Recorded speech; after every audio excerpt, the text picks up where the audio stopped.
in this chapter, of which the verse we have just read is the last, the opulence of Krishna is hinted at. As the opulence of Krishna as manifested in the world is described to some extent. How great is Krishna? Krishna is summarizing in this verse which we just read. All these vast universes are displayed simply by a fragment of Krishna's energy. So let us try to understand that how tiny we are compared to the vast universes, and to Krishna how tiny these universes are. Then what is our position in relationship to Krishna? Actually, we are very unimportant. Yeah, bring it here. Get water for Bruna down. If we consider how tiny we are, even in relation to this earth planet, we are very unimportant. Ahani bhutani gachantiha yamalayam. Daily, so many people die. In Bombay, on the local train system, about 10 to 15 people die every day. It's not even reported in the paper, and the trains don't even stop, the trains that kill them. They just go on. Some people in this world are important, considered important. Господин Putin, is that how you say? Mr. Bush, Tony Blair. Now Tony Blair is going to become unimportant. He's going to resign. So they seem very important. But their importance is what? In the ant's nest there is the chief ant, queen ant. Among the ants they think that the queen is, she's amazing, so important. But the farmer farming his fields, he just, with the tractor, just goes through the whole anthill and smashes it to pieces, the ant's nest, and smashes it to pieces, including the queen. He doesn't even say sorry afterwards. So someone may be a big person in this world for a short time. What was the name of the Tsar at the Bolshevik Revolution? Alexander II or something, was it? Nikolai II. Alright. Can tell that? Who was the Tsar before that? Who can say? They can say? Alexander III. What was the name of his Prime Minister? Now they're really stuck. Unless we have any history majors. So that was just over 100 years ago, and the Prime Minister must have been so powerful. And now no one even knows his name, even in Russia. Yeah, except for a few history experts, no one even knows his name. So, even though Tony Blair is such a big, important figure in the world at the present time, in a short time, his name will be forgotten. And then who are we in comparison to all these people? We're just, no one, nowhere, anytime. So it's good to consider our unimportance, because most of the time we're considering our importance. We spend most of our life thinking how important I am, or how important I would like to be. But actually we're not important. Krishna is important. See, even Lord Brahma, he thought he was very important. Now Lord Brahma is about 560 million trillion zillion times more important than Tony Blair, or even Господин Putin for that matter. No, 560 million billion trillion. Approximately. So, you couldn't blame him for thinking, I'm important. But when he came to Dwarka, he wanted to see Krishna. He came to Dwarka. And the doorman said, good day. What do you want? He said, well, I'd like to see Krishna. He said, okay, what's your name? I'm Brahma. Okay, just wait a few minutes. Then he came back and Krishna asked, which Brahma? So Brahma went in and said, well, he asked Krishna that, you're asking which Brahma, but I've got 4 heads, I'm looking all over the universe. I never saw any other Brahma. Who are the other Brahmas you thought I might have been? Then Krishna showed him so many Brahmas. Brahma thought I was great with having 4 heads, but some Brahmas had 400 heads or 4,000 heads, and so on. So we are very unimportant in comparison with any head of state. Any head of state in this little planet is very insignificant in relationship to Lord Brahma. And Lord Brahma is very insignificant in relationship with Krishna. So, on the whole, we are unimportant. So, what should we do? Should we all go and commit suicide or what? We could do some service by committing suicide. We could, contribute our bodies contribute our kidneys and our eyes, and the rest of the body could be used as dog food or something like that. Why do we think we're important? Well, actually we are important. How are we important? Because Krishna loves us. Krishna is important. Krishna is the center of existence. He is existence. Without him, nothing else can exist. There's no question of without him. It's unimaginable and impossible. Everything rests upon him. Sutre manigana eva. Just everything rests upon him, just like pearls are strung on a thread. It's an interesting example that if you see pearls, they're hanging around someone's neck and they don't fall down. How is it that they don't fall down? Because of string. They're strung together. But we don't see the string. But at the same time we know that without string, the pearls cannot remain in a necklace. So like that, we may not see Krishna, but he is holding everything together. Krishna is the principle on which everything exists. And although he is infinitely greater than we infinitesimal souls, at the same time he has infinite mercy and love toward us. Krishna wants to have a loving relationship with all of us. And although we are infinitesimal in comparison even to this universe, and the universe is infinitesimal in comparison to Krishna, still Krishna is ready to accept us as an equal. Or even Krishna is willing to accept a position of subservience to us. Because to Krishna, might, opulence and glory are not as important as loving relationships. Krishna is mighty, there is no doubt. And it is our duty to worship him. But Krishna, more than formal worship, Krishna is interested in our actual love toward him. So in Bhagavad Gita, the supremacy of Krishna is established. That Krishna is supreme is stated in various ways in many verses of Bhagavad Gita. Who can say, please raise your hand if you can say one verse in Bhagavad Gita which indicates the supremacy of Krishna. You can say, Brahmapada, Brahmachari, studying all the Shastras. Say, Aham sarvasya prabhavo, nata sarvam pravartate. Yeah, that's half a verse which states the point, which you can give the translation of. Aham sarvasya prabhavo, nata sarvam pravartate. Smita Krishna, you're distributing so many books. Tell us one verse from one of those books which establishes the supremacy of Krishna. That's not Bhagavad Gita. No, that doesn't establish the supremacy of Krishna. That establishes that we should worship him. You should know, Prabhupada would also take his book distributors by surprise and ask them questions from the books to check if they knew what they were distributing.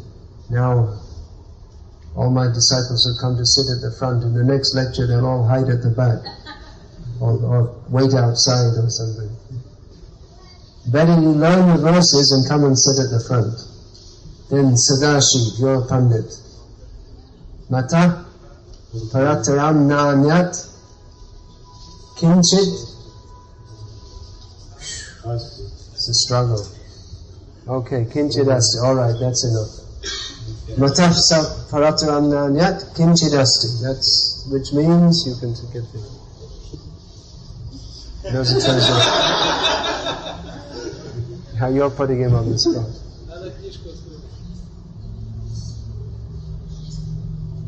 This is the definitive verse explaining Krishna's supremacy, or part of a verse. You should all learn this, that greater than me there is nothing, not even slightly, Krishna says. You should learn these verses. See, people, they like to hear so many stories, but you should know the basic philosophy. I'm not famous for telling Gopi Leelas. If I was known for telling Gopi Leelas, there would be 10 times more devotees here, probably. People like to hear Gopi Leelas. But if we don't even understand basic Bhagavad Gita, then what are you going to understand from hearing Gopi Leelas? You should know these basic things. I mean, many of you have been practicing devotional service for many years. So you're all great souls, no doubt. As Lord Krishna states in Bhagavad Gita, that anyone who takes to devotional service, udara sarva evaite. He says they're all great souls. But he says, jnani tvatmeva mematam, that those who know that Krishna is the Supreme Lord, He is the best according to Krishna.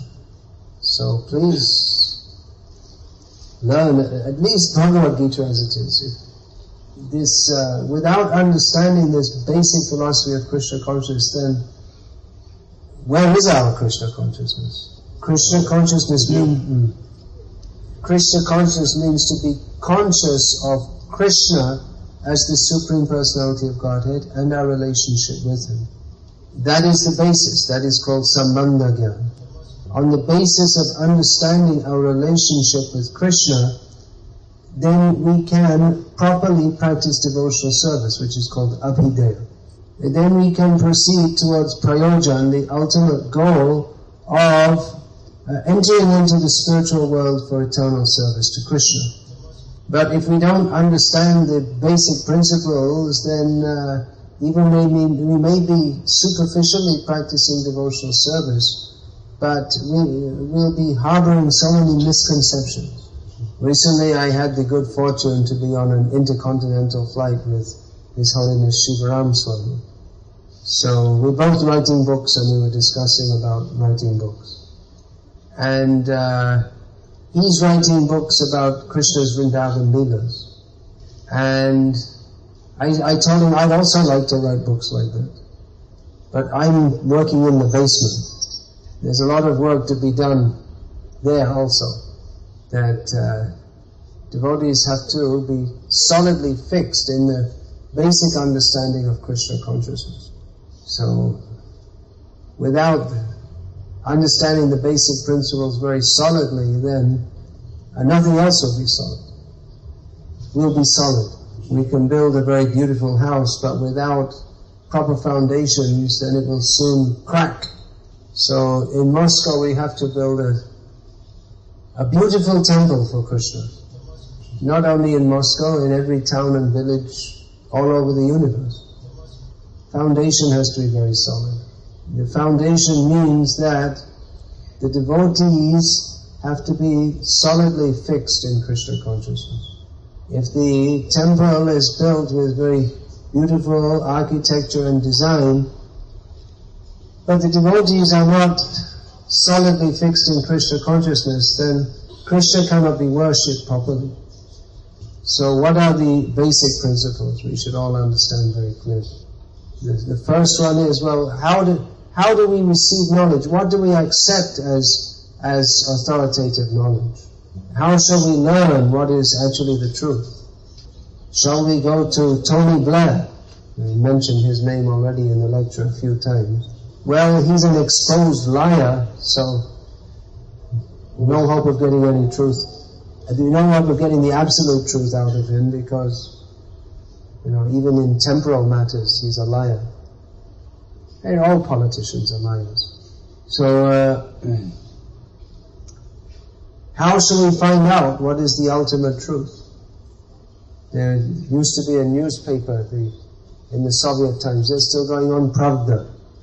Is that newspaper still going on? But can you find out the ultimate truth from reading that newspaper? What is the purpose of life and how to attain it? Will you find from the newspaper? Do they teach you at school? Amnaya praha tattvam. The absolute truth is received through from Shastra, as received through the parampara of perfect acharyas. So this point we should know. We don't learn about Krishna from flashes or lightning flashes within the brain. It's not that Guru touches us and we get an electric shock and we get spiritual realization. It's not that we can have some dream and all of a sudden we understand the absolute truth. But the solid, eternal system of receiving transcendental knowledge is the same for everyone. That knowledge of the ultimate reality is given in Shastra, but even that Shastra, we can't just pick up the books and understand by ourselves. Nor can we understand the Shastra from university scholars, but we have to understand it by becoming a disciple in the bona fide parampara from a genuine acharya who is himself a trained disciple of a genuine acharya, who explains the Shastra as it is. So that when Krishna in Bhagavad Gita says, Matah parataram nanyat kinchidasti, there is no truth greater than me, not even slightly. The acharyas explain this as it is. So, Amnaya Praha Tattvam, the parampara system of receiving, of transmitting the knowledge of Shastra, this is the manner of receiving Tattva Gyan, transcendental knowledge. And the first point of that transcendental knowledge is this Matah Parataram Nanyat Kinchidasti, which is summarized as that Harim Eva Param, that Hari, Krishna, is supreme.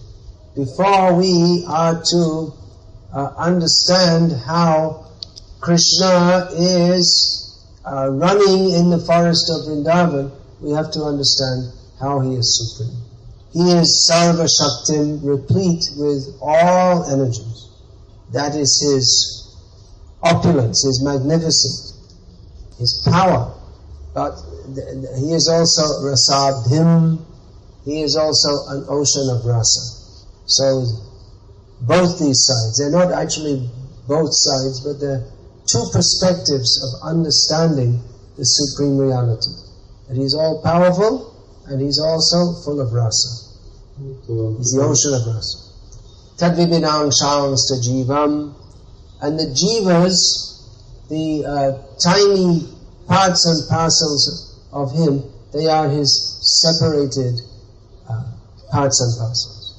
Now, the jivas in the conditioned state are prakriti kavalitan, they are under the control or within the grasp of Maya. This is our situation. But the liberated souls, they are tadvi muktat, they are free from the clutches of Maya. Achinta bheda bheda sakalam ivaharim. Everything is inconceivably the same as or non-different from and different from Hari, the Supreme Lord. So these are 7 points of Sambandha Gyan, the 7 basic points of Sambandha Gyan. These should be, these are in essence, but these should be discussed carefully, thoroughly. And on the basis of this, we should perform sadhana for attaining to Krishna. What is that sadhana? There is yoga sadhana, karma sadhana, jnana sadhana. But the sadhana, or the method of practice for attaining to Krishna, is Shuddha Bhakti, or the... That means to adopt the path encapsulated in Rupa Goswami's description. Anyabhila shita shunyam jnana karmadhyana vritam arnakulyena krishnanushiranam bhakti ruttama. You can give the translation of this. Anyabhila shita... Yeah, that's all right, you give it in your own way. I also give it in my own way. I don't remember the exact words in the book. So this is the process, and what's the ultimate goal? Sadhyam tat pritim, to attain love for Krishna. So these are the basic points, and it all leads to this sadhya, the ultimate goal of priti, or pure love of Krishna. 8 basic points have to be understood very carefully. 7 points of Sambandha Gyan, and all the points of Sambandha Gyan, sadhana, sadhya, or the goal, they're based upon the epistemological principle of annaya prahatattva, that the truth or the ultimate reality is to be understood through the Shastra as received in the parampara of self-realized souls. So all these points are covered in Bhagavad Gita. Please try to study and understand Bhagavad Gita as it is, very thoroughly. Don't think that Bhagavad Gita is some kind of, I'm above that, I'm on a higher level. There's no higher level without lower level. That's called building castles in the air. You have any Russian saying like that? That's an English saying, but there's a Sanskrit saying also, Gandharva Puram. It means an imagined city in the sky. So please study this Bhagavad Gita. It's very good, you're distributing, very good. But remember Srila Prabhupada, he would catch his book distributors. What is in Bhagavad Gita? Do you know what's in, you're selling this book, do you know what's in this book? You should know. Alright, are there any questions? Yesterday someone asked a question, what is that? Is Maya the husband or the lover of Krishna? It's just unusual, I mean it's a kind of a meaningless question. Oh yeah, okay, well that's also meaningless. It's even more meaningless. What kind of a parrot is a chimpanzee? What species of parrot is it? Who is Sita the husband of? I read the whole Ramayana, and after reading it, I just couldn't understand who is Sita the husband of. Srila Prabhupada gave this as an example of the kind of question that we shouldn't ask. Because if you read the whole Ramayana and you think that Sita is the husband of someone, then you miss the whole point of the whole story. Yeah, you have a question. Yeah, say it again so that everyone can hear. To surrender his whole life. I'll chant 16 rounds, follow 4 regulated principles, and do whatever I like. And one is not a disciple. Have you heard this song? Chakhu dana dilo jai janme janme prabhu she. You can consider the meaning of this. What is the meaning of that? Can you say? That's another one. Prabhupada sometimes would ask devotees. You're singing this every day. What does it mean? Anyone can say, what does this mean? Chakhu dana dilo jai janme janme prabhu she. Anyone can give the meaning? Alright, you give it. It's good to know the meaning. It's good to sing it, but it's even better to know the meaning. The meaning is extremely profound. This is this Sri Guru Charana Padma, this is the introductory song to Narottam Das Thakur's Prem Bhakti Chandrika. Prem Bhakti Chandrika is it means the moonbeam of Prema Bhakti. So that illuminates the path of prema bhakti. But the beginning is this song. You should consider its significance. What is being stated there? Guru mukha padda vakya chitete koriya oikya ana kori homame asha. You can give the translation of that also. You know, got that one? Guru mukha padma vakya. The words, well, that's a lot more than just, okay, I chanted 16 rounds, I'm following the 4 heavenly principles, and I can do whatever else I damn well like. You can study Srimad Bhagavatam. You have all these books in Russian.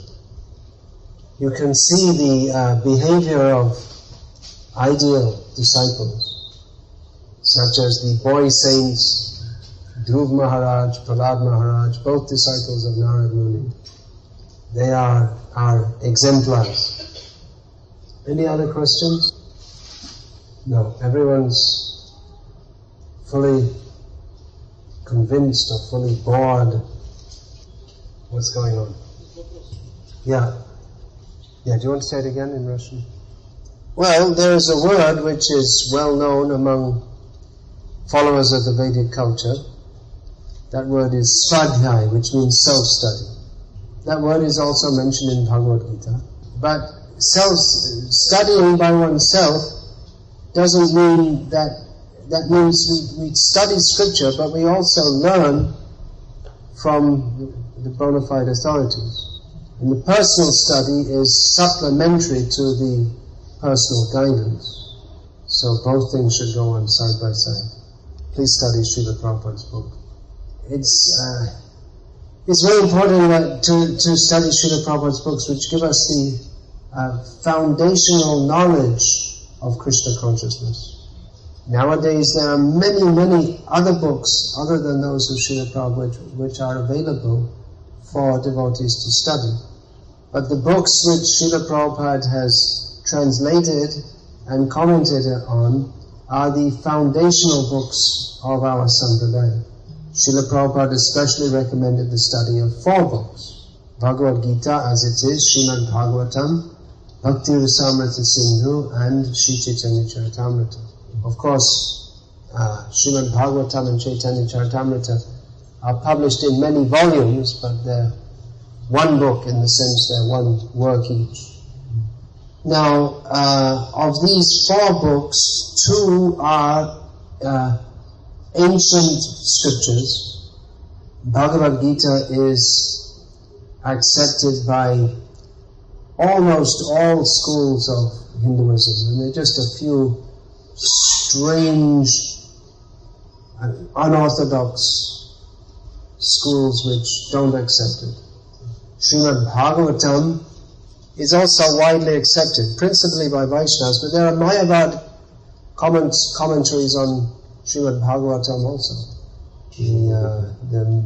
The Mukti Phala Tika of Bopadev is Mukti Phala means by studying this commentary one will get the result of Mukti. So Gita and Bhagavatam, they have to be understood from Vaishnavas to get the actual result, which is that beyond Mukti there is Bhakti. So these 2 ancient scriptures, Bhagavad Gita and Srimad Bhagavatam, and 2 more recent books dating from about 500 years ago, the Chaitanya Charitamrita and Bhakti Rasamrita Sindhu, which these 2 books, Bhakti Rasamrita Sindhu and Sri Chaitanya Charitamrita, are based on the principles of Gita and Bhagavatam. So there are many books which can be read, but these 4 books are most important.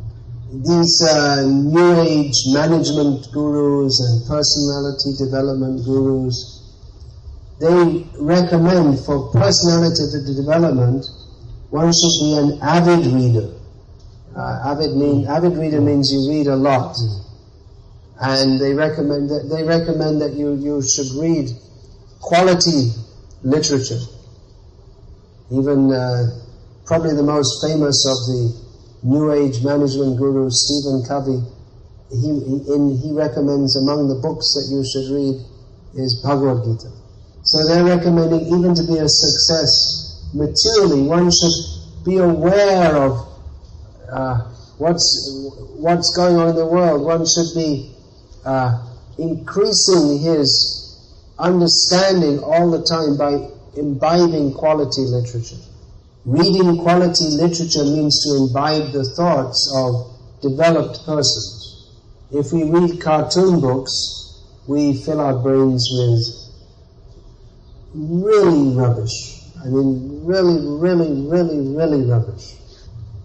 But if we read literature like that by Tolstoy, Shakespeare, then it's the thoughts of persons who have deeply considered the human condition and they share with us their insights. So actually these great writers, they are great because they do have significant insights on the human condition. At least in English, many of the common sayings or like parables of wisdom, many of them come from Shakespeare. However, these persons of developed thoughts, they can see the human condition, but they don't have answers. They don't have ultimate answers to our problems or knowledge of the ultimate reality. So the best literature is that which comes from fully self-realized souls, from the Supreme Personality of Godhead Himself. Bhagavad Gita is spoken by the Supreme Personality of Godhead Himself, and Srimad Bhagavatam is given by Vedyas, who is the empowered incarnation of the Lord for presenting knowledge of Krishna, of the Vedic knowledge. So this literature is most uplifting. Srila Prabhupada presented these 4 books and other classics, Ishopanishad, Upadeshamrita, like this. So please read these books. And there are many other books which are being brought out.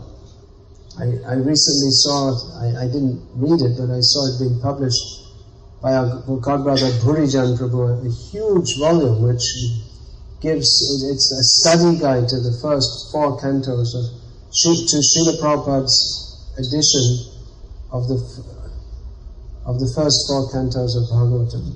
So this is very wonderful that disciples of Srila Prabhupada are so much absorbed in his teachings and are sharing their realizations with others in the form of books.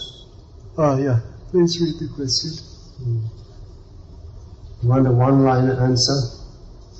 Well, many could be given. Go on chanting. Have faith in Krishna's mercy. Study, consider the meaning of Rupa Goswami's statement, Utsaha Nisya Dharyat. Dharyat, one should have patience.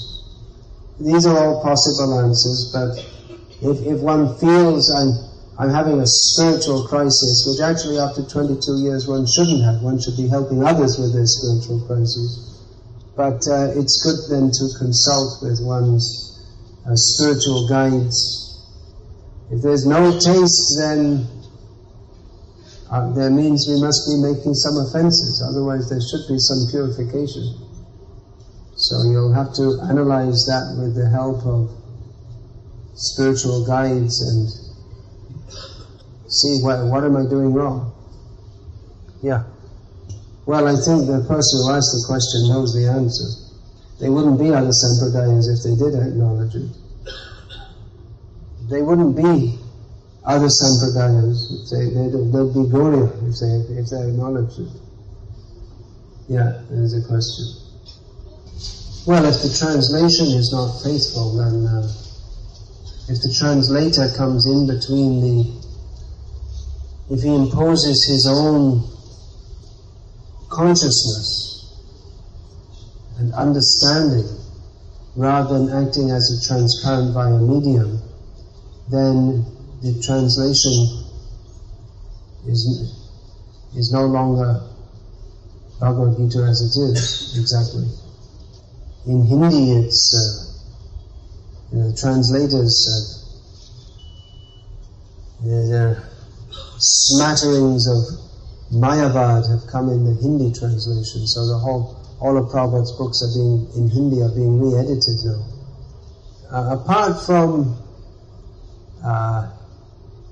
philosophical interpolation or interpretation, in some languages the linguistic style is so complex that it becomes difficult for people to understand in the translation. So the translation should be faithful to the message and the style of Srila Prabhupada, and then the readers will get the same result as reading in English. You know about this from your university studies, is it? That's part of the studies in linguistics courses, different methods of that's hermeneutics, isn't it? Yeah, you want to say that? This is a subject of study in linguistics. Sometimes it's said that the translation can be even better than the original. Shukamukad Amrita Drava Samyutam. Shukadev heard from Vyasadeva the Srimad Bhagavatam, and his presentation of Bhagavatam was listened to by Vyas. Because Vyasadeva found that the same Srimad Bhagavatam that I've given to Shukadev, now I'm hearing it from Shukadev, and I'm finding more in it than I did when I was teaching it to him. Personally, I like to read Srila Prabhupada's books translated from English into Bengali, because they're translated by His Holiness Bhaktichara Maharaj, Bhaktichara Swami. And Bengali is intrinsically a much better language than English for expressing subjects of all spiritual subject matters. And they're very faithfully, expertly and beautifully translated in Bengali. So if you have some empowered translators, you could, have I don't know what the standard of Russian is because I don't know Russian, but if the translators are praying to Prabhupada and really trying, it's not an easy job to translate, but then certainly you will find Krishna in the Bhagavatam, in Russian or in any other language, in which the translators are actually representing Srila Prabhupada. So many people have come to Krishna consciousness so the potency is there. Anything else? Should we love them? Yeah. You want to repeat in Russian? Well, we should love all living beings, not only angry and ignorant people, but even tigers and snakes. But it would be foolish to express our love for a tiger by embracing it. So, yes, love all living beings, but we also have to be aware of different people's characters and reciprocate with them accordingly. If someone is drunk and violent, then even though we may wish them all the best, it would be advisable for us to keep away from them. We have to learn what love is. In the material condition, we don't know what love is. In the material world, in modern society, people love their dogs by patting them on their head while feeding them dog food from the meat of animals tortured and slaughtered in the slaughterhouses.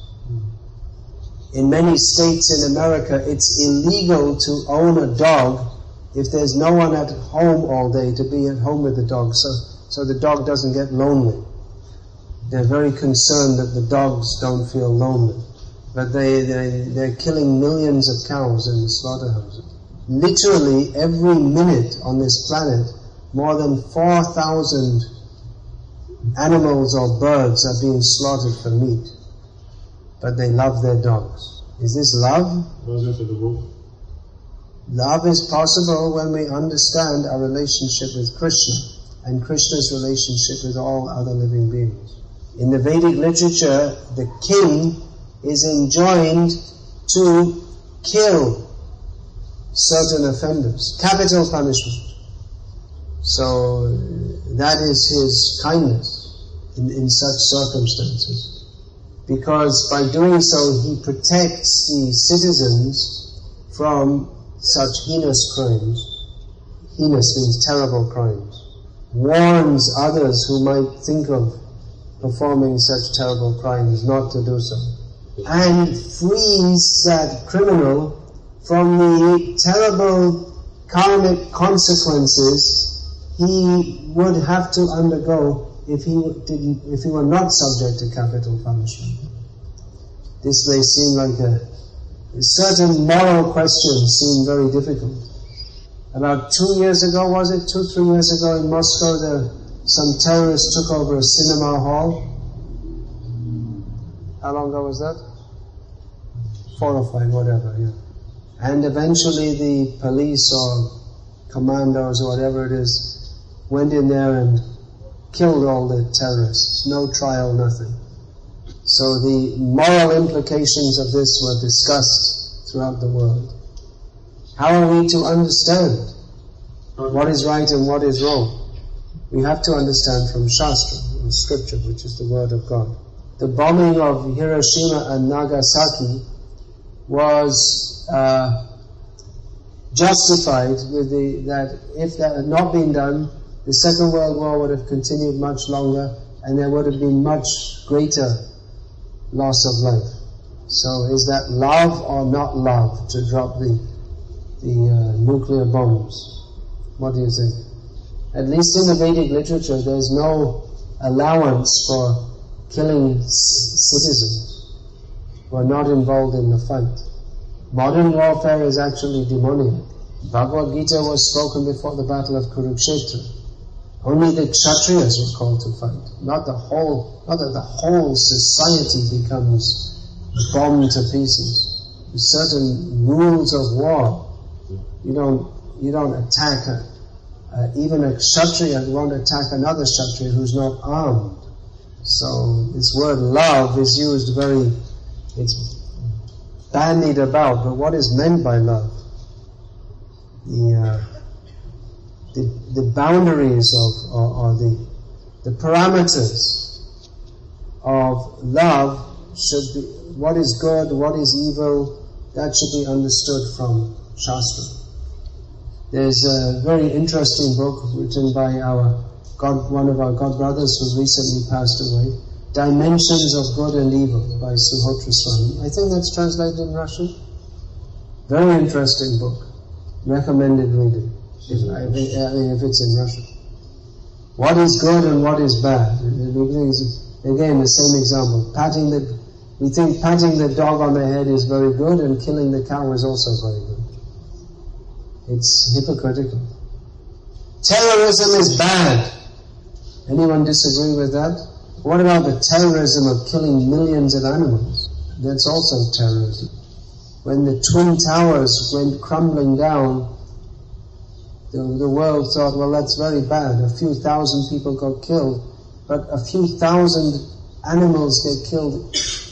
About 4,000 people were killed, but about 4,000 animals are killed every minute of every day, year after year after year after year after year.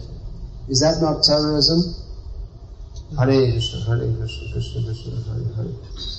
Well, it's given like that in Mahabharata by Vedvyas, who is the incarnation of Krishna for presenting the Shastra.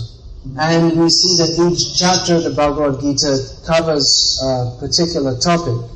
And so each chapter has been assigned a different name. Arjuna Vishada Yoga, the first chapter, the yoga of Arjuna's dejection.